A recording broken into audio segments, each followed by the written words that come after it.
North star public school by Babujan sir. अगर आप मेरे चैनल में नए हैं तो मेरे चैनल को सब्सक्राइब करें और बेल आइकन दबाना ना भूलें।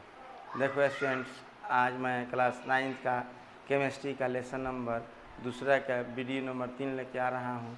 अब मैं पढ़ाने जा रहा हूँ। देखो बच्चों, हम लोगों ने पढ़ा का एलिमेंट, कंपाउंड और मिश्रण के बारे में। तो एलिमेंट हम लोग जाना है बाबू कि एलिमेंट क्या है। कि एलिमेंट वह शुद्ध पदार्थ है जिसे किसी भी विधि द्वारा दो या दो से अधिक विभिन्न गुण वाले पदार्थों में विभाजित नहीं किया जा सकता है। अब देखो बच्चों, जैसे ऑक्सीजन जो है, ऑक्सीजन एक प्रकार के तत्व पूछता भी है, परीक्षा की दृष्टि से इम्पोर्टेंट है और पूछता भी है कि ऑक्सीजन एक तत्व है कैसे। तो देखो बच्चों, हम जानते हैं कि ऑक्सीजन को किसी भी विधि से दो या दो से अधिक विभिन्न गुण वाले पदार्थों में हम बांट नहीं सकते हैं, इसलिए इसको हम लोग ऑक्सीजन को तत्व के नाम से हम लोग जानते हैं। इसी प्रकार से कंपाउंड के बारे में देखो बच्चों, पूछता है कि जल एक यौगिक है क्यों। तो यौगिक हम यानी कंपाउंड उस पदार्थ को कहते हैं जिसमें दो या दो से अधिक तत्व मिलकर है ना एक नए यौगिक का एक नए पदार्थ का निर्माण करता है जिसका गुण मूल पदार्थों के गुण से भिन्न होता है। जैसे देखो बच्चों, जल एक यौगिक है क्योंकि जल दो तत्व हाइड्रोजन और ऑक्सीजन के एक निश्चित अनुपात के संयोग से बनता है, इसलिए हम कहेंगे कि जल एक यौगिक है। और शुद्ध हाइड्रोजन शुद्ध ऑक्सीजन की अभिक्रिया हाइड्रोजन के साथ कराने पर जल का ही निर्माण होता है, इसलिए हम लोग कहते हैं कि जल एक यौगिक है। अब देखो बच्चों, हम लोगों ने मिश्रण के बारे में पढ़ा है कि मिश्रण मतलब वह अशुद्ध पदार्थ है जो दो या दो से अधिक पदार्थों के एक अनिश्चित अनुपात में, नहीं किसी भी अनुपात में मिलाने से बनता है, उसको हम लोग मिश्रण कहते हैं। देखो बच्चों, तो हम लोगों ने मिश्रण के बारे में पढ़ा था कि मिश्रण दो प्रकार के होते हैं, समांगी मिश्रण और विषमांगी मिश्रण। तो अब देखो बच्चों, मिश्रण के और काइंड्स हैं, जैसे ठोस में ठोस का मिश्रण।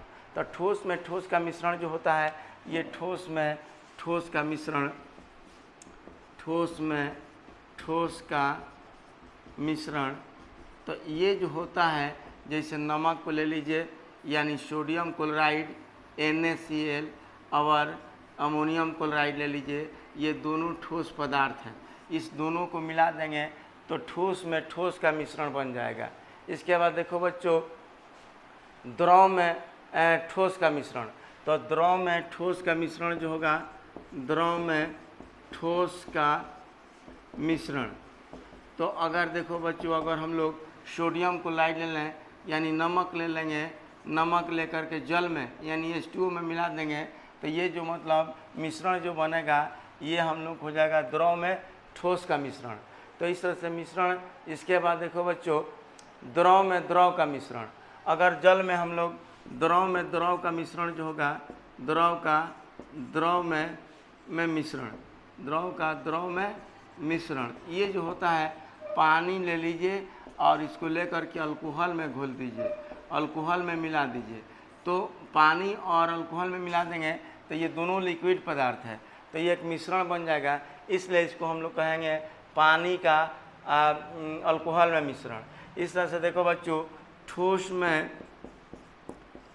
में गैस का मिश्रण, ठोस में गैस का मिश्रण, ठोस में गैस का मिश्रण। तो मान लो बच्चों, देखो ठोस से मिट्टी ले लेते हैं और मिट्टी को ले लीजिए, तो मिट्टी के कणों के बीच वायु के कण जो है कि जा कर के मिल जाते हैं। तो इस तरह से जो मतलब मिश्रण मेरा बनेगा, मिट्टी के साथ वायु के कण जा कर के उसके एक साथ मिल जाता है, तो इसको हम लोग ठोस में मतलब क्या चीज़, ठोस में गैस का मिश्रण कहते हैं। अब देखो बच्चों, एक होता है द्रव में गैस का मिश्रण, द्रव में गैस का मिश्रण। तो इस प्रकार से द्रव ले लीजिए यानी जल ले लीजिए, जल में H2O यानी ऑक्सीजन ले लीजिए, जल में ऑक्सीजन को मिला देते हैं, तो ये जो होता है जाकर के इसमें घुल जाता है। तो ये जो मिश्रण जो बनेगा, इसको हम लोग द्रव में गैस का मिश्रण के नाम से जानते हैं। तो देखो बच्चों, इस तरह से मिश्रण के भी कई काइंड्स हैं।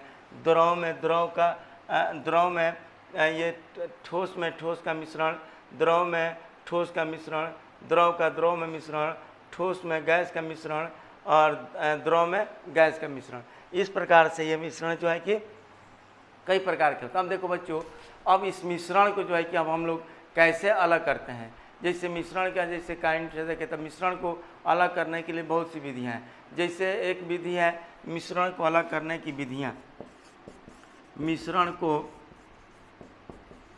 अलग करने की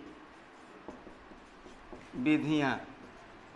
देखिए मिश्रण अलग करने की विधि है, एक विधि है हाथ से चुनकर, हाथ से चुनकर। इस विधि में जो होता है, जब बड़े आकार की अशुद्धियाँ जब मिली रहती हैं तो उसको हम लोग क्या करते हैं, उस मिश्रण को उस मिश्रण में से बड़े आकार की अशुद्धियाँ जो है कि हाथ से मतलब चुन करके मतलब निकाल लेते हैं। तो उसके इस तरह से मतलब मिश्रण से अशुद्धियाँ जो है कि दूर हो जाती हैं। इसके अतिरिक्त कुछ ऐसे मिश्रण होते हैं, जैसे मान लीजिए चाल करके, चलनी से चाल कर, चलनी से चाल कर। इसमें जैसे मान लो कि आटा ले लीजिए और चोकर ले लीजिए, इसमें जो मिश्रण जो रहता है, इसमें क्या होता है, इस मिश्रण में जो है कि कुछ अशुद्धियाँ जो रहती हैं उसको चलनी से चाल करके उस मिश्रण को हम लोग अलग कर सकते हैं।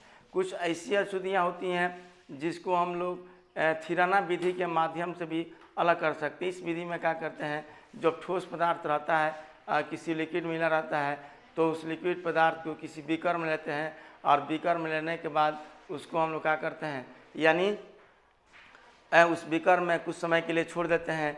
तो बीकर में क्या होता है, उस ठोस पदार्थ जो घुलने अशुद्धियाँ ठोस पदार्थ उस बीकर के पेंदी में जाकर के मतलब बैठ जाता है। तो इस प्रकार से मतलब ये अशुद्धियाँ मिश्रण से दूर हो जाती हैं, जिस विधि को हम लोग थिराना विधि के नाम से जानते हैं।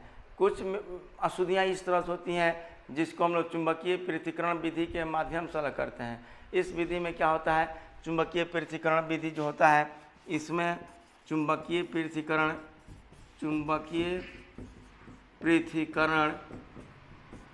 विधि। तो इस विधि में देखो बच्चों, हम क्या करते हैं, जैसे गंधा को ले लीजिए और लोहे के चूर्ण को ले लीजिए। जब गंधा का लोहे के चूर्ण जब मतलब इसमें मिले रहते हैं तो उसके निकट हम चुंबक को ले जाते हैं और चुंबक को ले जाने के बाद हम उसको क्या करते हैं, यानी उस लोहे के टुकड़े के पास ले जाते हैं। तो उस मिश्रण से क्या करता है, ये चुंबक को अपनी तरफ मतलब आकर्षित कर लेता है ना, आकर्षित कर लेता है। इस तरह से उस मिश्रण से मतलब क्या चुंबकीय पदार्थ अलग हो जाता है। तो इस प्रकार से हम लोग क्या है, यानी इस चुंबकीय इससे हम लोग मिश्रण को भी अलग कर लेते हैं। इसके अतिरिक्त इस तरह से कुछ ऐसे अशुद्धियाँ होती हैं जिसको गुरुत्व पृथक्करण विधि से अलग कर लेते हैं। गुरुत्व पृथक्करण विधि, इसको कहते हैं गुरुत्व पृथक्करण विधि, गुरुत्व पृथक्करण विधि। अब देखो बच्चों, गुरुत्व पृथक्करण विधि जो है, इसमें कुछ मतलब क्या करते हैं, आयस को बारीक पीस करके महीन चूर्ण बना लेते हैं और महीन चूर्ण बनाने के बाद इसे यूकेलिप्टस के तेल में मिला देते हैं और इस यूकेलिप्टस में मिला करके इस मिश्रण को क्या करते हैं, एक बीकर में ले लेते हैं और इस पर समकोण पर मुड़ी हुई नली से है ना वायु प्रवाहित करते हैं और वायु प्रवाहित समकोण पर मुड़ी हुई नली से एक वायु प्रवाहित करते हैं। और ये जो है कि जब इसको ऊपर नीचे करते हैं तो ये फैन के साथ क्या होता है, ये शुद्ध अयस्क जो हल्के होते हैं वह फैन के साथ आ जाता है और जो अयस्क और अशुद्धियाँ जो होती हैं वह जल के सतह के नीचे मतलब बैठ जाती हैं। तो इस प्रकार से मतलब हम लोग फैन पलवन विधि के माध्यम से भी हम लोग अशुद्धियों को दूर कर लेते हैं। तो एक गुरुत्व पृथक्करण विधि है, एक फैन पलवन विधि है जिसको हम लोग कहते हैं फैन पलवन विधि। इस विधि के माध्यम से भी हम मिश्रण को मतलब अलग कर सकते हैं। अब देखो बच्चों, तो मिश्रण के अलग करने की भी कई विधियां हैं। इसके बाद देखो, अब इसमें पढ़ना है हम लोग को भौतिक परिवर्तन। तो भौतिक परिवर्तन जो होता है, ये एक ऐसा परिवर्तन होता है जिसमें पदार्थ का रंग रूप कुछ समय के लिए, यानी गुण आकार प्रकार कुछ समय के लिए जो है कि बदल जाता है और फिर अपनी वह मूल अवस्था को प्राप्त कर लेता है। तो इसको हम लोग कहते हैं भौतिक परिवर्तन। जैसे मैं चावल को ले लीजिए, चावल से जब हम लोग भात को बना लेते हैं तो भात को बनाने के बाद ये क्या होता है, यानी फिर उसको चावल को हम भात को सुखाते हैं तो वह चावल का रूप धारण कर लेता है, यानी अपने मूल अवस्था में आ जाता है। तीसरा चाहिए हम लोग भौतिक परिवर्तन कहते हैं। इसके अतिरिक्त जल को ले लीजिए, जल को 0 डिग्री सेंटीग्रेड पर अगर हम लोग ठंडा करते हैं तो वह कठोर बन जाता है, यानी बर्फ़ का रूप धारण कर लेता है। और फिर बर्फ़ को क्या करते हैं हम लोग, उसको गर्म करते हैं, पिघलाते हैं, तो फिर जल का रूप धारण कर लेता है। तो इसको हम लोग कहते हैं भौतिक परिवर्तन। तो ये परिवर्तन जो है ये ऐसा परिवर्तन है जिसमें किसी पदार्थ का रंग रूप गुण कुछ समय के लिए बदल जाता है और फिर अपनी मूल अवस्था को मतलब अपने मूल अवस्था में आज प्राप्त कर लेता है। तो ऐसे परिवर्तन को हम लोग भौतिक परिवर्तन के नाम से जानते हैं।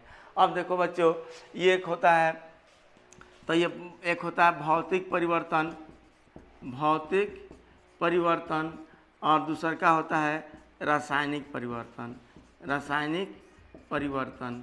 तो भौतिक परिवर्तन जो होता है इसमें तार ले लीजिए, तार को लेकर के एक जाली बना दीजिएगा और जाली को लेकर के फिर इसको है ना, जाली बनाने के बाद फिर जाली से तार को अलग अलग कर दीजिएगा तो उसका आकार बदल जाएगा, है ना। जिस आकार में तार था उस आकार में मतलब आ जाएगा। तो ऐसे परिवर्तन को हम लोग मतलब भौतिक परिवर्तन के नाम से जानते हैं, जिसका रंग रूप कुछ ही समय के लिए, कुछ क्षण के लिए बदलता है और फिर अपने मूल अवस्था को ये प्राप्त कर लेता है। तो ऐसे परिवर्तन को हम लोग भौतिक परिवर्तन के नाम से जानते हैं। अब देखो बच्चों, अब हम बताने जा रहे हैं रासायनिक परिवर्तन।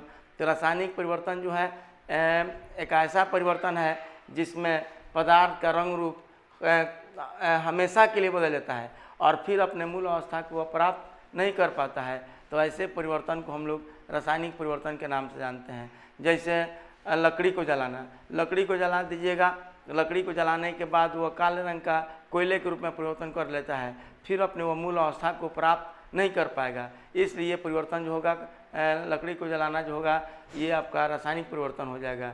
इसके अतिरिक्त देखो, लोहे में जंग लगना, लोहा अगर खुली हवा में छोड़ दिया जाएगा तो खुली हवा में क्या करता है लोहा, वायु, नमी और जलवाष्प परिस्थिति में प्रतिक्रिया करता है और प्रतिक्रिया करके लोहे की सतह पर एक फेरेसोफेरिक ऑक्साइड का परत जमा देता है, जिसको हम लोग, जो भूरे रंग का परत होता है ना, जिसके कारण उसमें से पपड़ी उजड़ने लगता है।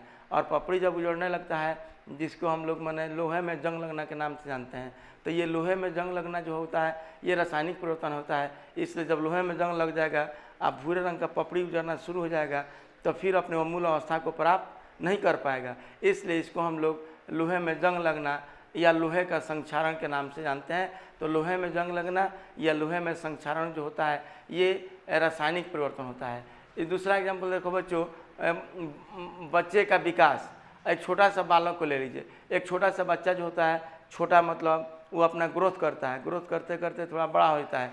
फिर अगर हम लोग बड़े बच्चे को चाहेंगे कि छोटा कर लें तो वह बच्चा अपने बचपना को प्राप्त नहीं कर पाएगा, क्योंकि उसका ग्रोथ हो चुका है, अब अपने मूल अवस्था में नहीं आ पाएगा। इसलिए बच्चे का बढ़ना, बच्चे की वृद्धि, बच्चे का विकास होता है, ये हम लोग का रासायनिक परिवर्तन मतलब होता है।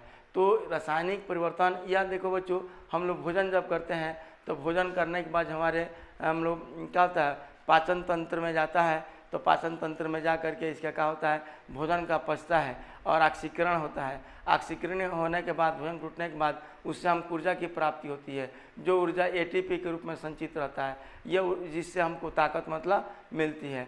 तो ऐसे मतलब परिवर्तन को हम लोग क्या है, रासायनिक परिवर्तन का नाम से जानते हैं। जैसे भोजन का पचना जो होगा ये रासायनिक परिवर्तन होगा। तो रासायनिक परिवर्तन क्या है, तो देखो बच्चों, रासायनिक परिवर्तन एक ऐसा परिवर्तन है जिसमें पदार्थ का रंग रूप यानी गुण, आकार, प्रकार हमेशा के लिए मतलब चेंजिंग हो जाता है। तो ऐसे परिवर्तन को हम लोग रासायनिक परिवर्तन के नाम से जानते हैं। इसके बाद देखो बच्चों, आज का वीडियो मेरा यहीं समाप्त हो गया। फिर नेक्स्ट वीडियो के लिए हम आएंगे। अगर आप मेरे चैनल में नए हैं तो मेरे चैनल को सब्सक्राइब करें और बेल आइकन दबाना ना भूलें। North star public school, by Babujan sir.